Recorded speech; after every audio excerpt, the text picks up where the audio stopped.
Ethel was furious. I kind of said, good for her. She was musically naturally gifted as a singer, as a dancer. I mean, she wasn't a trained dancer, but she moved beautifully. I've only come to appreciate that myself with time. Every time I watch her, I just see some other small little impulse that she gives, and that's natural. You can't learn that. So much of what you hear about her is about how hard she was to work with, and so she wasn't hard to work with when she worked. She never upstaged you. She never got in your way. She never got in your light. She never, ever, ever did. She was beautifully concentrated, cared really deeply about what she was doing. She wasn't. She didn't laugh and giggle and talk to people in between takes. That's how focused she was. And I've always remembered that and admire it tremendously. She was Marilyn, and there would be other people around her. She knew what she was supposed to do. She was very good with her lines, but if she didn't want to do it, she would say, well, don't you realize that I don't think I'm doing this very well. Take 48.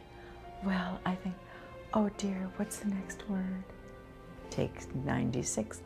It got to be kind of like that. Nothing fazed her. What she did when she went home at night, I don't know. But what she did on the set, she was very determined to make herself into Marilyn Monroe. Did Marilyn seem guarded to you? Yes. How? Marilyn wouldn't let you in. She was Marilyn Monroe. She worked at that. Ethel and I were, singing and dancing and carrying on, and Donald O'Connor and I would be telling jokes, but she would be in her dressing room getting ready, and we always knew that something was up when her crew came out of the dressing room and she didn't come out. Meaning? She's ready to go. They've done their part. She just wasn't coming out. She would sit in her dressing room hour after hour, and we couldn't get her to come out and go onto the set. She felt she was inadequate. She felt, in certain instances, what she had to offer to deliver in her profession was not sufficient for what the role demanded and the people around her expected, that she would not deliver. And she was supposedly more and more frightened all the time, and the more frightened she got, the more vulnerable she became. And the more vulnerable she became, the more you could see there was really such a soul in there. There's 7 billion people in the world, and I would guess that 2/3 of them wonder if anybody else in the world really fully relates to them. She was one of those 2/3. In their heart, they wonder, does anybody really care an awful lot that I'm here and now? And I think she was one of those. What kind of a life did she have? She never was really happy. I don't think there was ever anybody that really understood her. I get very choked up when I think about her. I interviewed Mitzi here at the Roosevelt Hotel, where Marilyn often stayed. In fact, you can stay in the room where Marilyn slept. Just ask for the Marilyn Monroe suite. When we come back, we'll talk to two men who knew Marilyn in a very unique way. They'll share their most treasured memories of her, including their troubling last conversations with Marilyn the day before she died. And I've always, in my heart, wondered if I was out there and I was with her, maybe it would have been different. And it's one of the things that I'll always regret, not going out.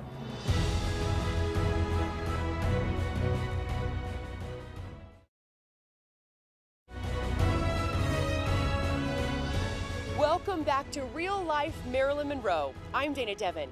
I'm here at the Santa Monica Beach, the location of the very last photo shoot Marilyn did before she died. Marilyn was a natural in front of the camera, and for that reason she cultivated many close relationships with photographers. Two of those men who saw Marilyn from a rare perspective through the lens tell an intimate tale of not just the actress they saw, but the woman they knew. Well, this camera is the camera that I took the pictures of Marilyn Monroe. I first met Marilyn in September 1954 when she came to New York for her first starring role, The 7-Year Itch. He was kind of scary looking, but he wasn't really all bad. So I went to location where they were shooting the film on 2nd Avenue, and she was leaning out the window on the 2nd floor of a brownstone building. I went upstairs, and the only thing I can see of her was her derriere. But it was the most beautiful derriere you can imagine I've ever seen on a woman. So I automatically started shooting, and the cameras click, click, click. Apparently, she heard the sound. She turned around, she looked at me, she smiled. She said, "I'll take a dozen of those." And that was our first encounter, her derriere and my camera. You see, this is a picture, a series of pictures. This is actually the first roll of film that I shot of Marilyn. You know, the first time I met Marilyn, I was only 23 years old. I was just a kid learning to becoming a photojournalist. He didn't know it then, but he was meeting Marilyn at the very end of her life. He was hired by Look magazine to shoot Marilyn on her last movie, Something's Gotta Give. And she walked up the steps of her dressing room, and then the press agent next to me caught her attention and said, "Marilyn, you know, Larry Schiller is here from Look magazine." And she turned around and, you know, gave me this big smile, just as if she had turned a light switch on. And she took a step back down, and she said, "I'm Marilyn." And I didn't know what to say, so I said, "I'm the big bad wolf." And then she looked at me and kind of said, "Well, I think you're a little too young to be that bad. How old are you?" And I said, "I'm 23 years old, but I've been shooting 6 pictures since I was 16, trying to prop up, you know, who I was." And she said, "Well, you know, when I was 23, I made this movie and that movie, but when you grow up, you're going to be a lot badder, I can tell." Ellen, get out of there! She decided that she wanted to use the ultimate weapon against 20th Century Fox, which was the use of her body for publicity purposes. This is a picture that really says everything and shows nothing. It was also one of Marilyn's favorites and was mine also.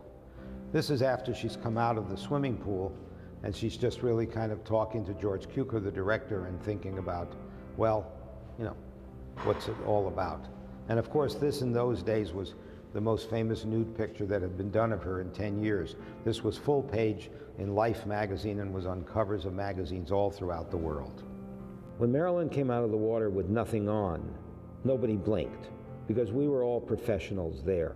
I myself just kept on shooting as I would before. You see, Marilyn was battling the studios. They were losing money on this picture. She was late every single day. She would sit in her dressing room 1 or 2 or 3 hours before she'd come out. Well, I was going to tell you, but I know how upset you get about little things. Little things? You know, she was getting paid $100,000 from 20th Century Fox to make Something's Gotta Give. Liz Taylor from the same studio was getting paid $1 million. Marilyn Monroe wanted to prove she could garnish as much publicity as Liz Taylor was. When I released the pictures taken by the swimming pool, she wanted to make sure that Liz Taylor was not in any of the magazines that I was releasing those pictures to. Marilyn Monroe was desperate in those final days. George Barris also recalls the desperation in Marilyn's final days. I got a phone call. I was in the office. She said, "Can you come out this weekend?" And I said, "Well, it's Friday, you know. It's kind of late in the afternoon here." And I said, "Is it all right if I came out by Monday?" She was kind of sad. She says, "Well, all right." She said, "But it's really important." I said, "Well, can't you talk on the phone, tell me what it's about?" She said, "It's something I'd rather not discuss on the phone." And that was Friday afternoon. And of course, that was August 3rd. And she died that weekend, the 4th, which was Saturday. And I've always in my heart wondered if I was out there and I was with her, maybe it would have been different, but who knows? But it always bothered me that I didn't go out to see her. And It's one of the things that I'll always regret not going out.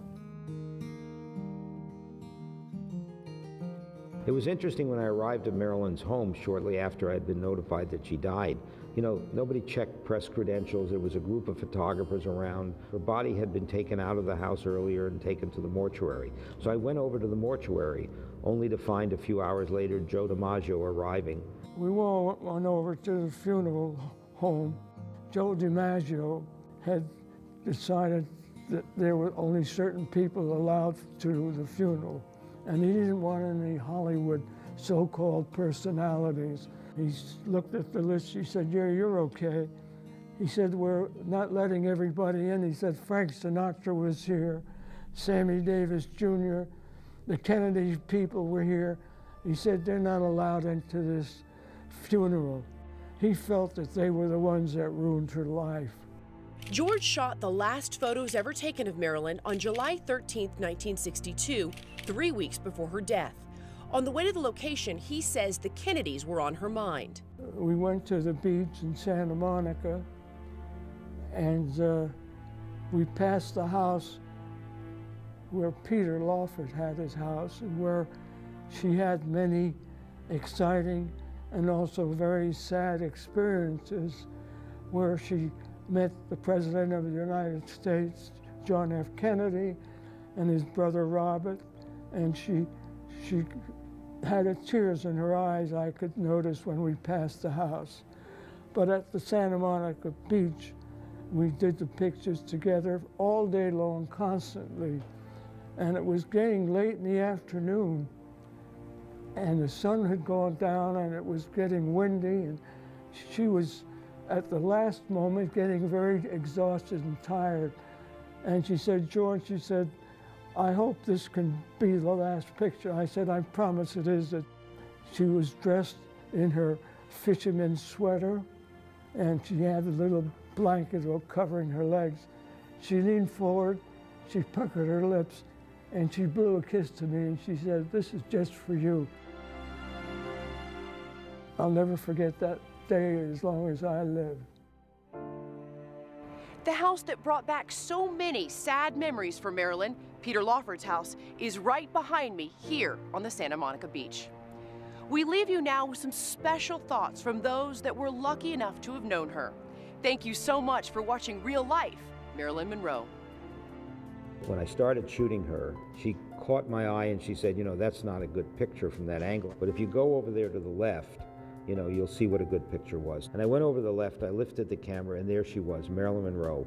You know, I'd never taken a better picture of her at that moment. She was just fabulous. She was empowering. She was, "Look at me. Nobody else is going to do this but me. I'm Marilyn Monroe." And then, of course, everybody else tried to. But it's not the same. She had great strength. One of the things that people, I've been asked, did she really look like that in person, or does she look better on screen? No, that's what she looked like. What you see on screen is what she looked like. She was just stunning. She had said what she wanted most was to bring happiness to people. And if she could do that with her talent, singing, dancing, and joking, and as long as they forgot their problems and they laughed and had fun, that was the most important thing, to bring happiness to people. Well, I don't know what she would have done if she'd not been famous. I have no idea of where her life would have gone, and I think it'd be hard to say. I don't think there was anything in her that would have foreordained an early demise. I don't think that she was born to die at that age. I don't know what happened to give her that "I'm going to be the biggest star that's ever happened." She really did start a whole movement. I mean, she was it. She was hot. Good night, honey.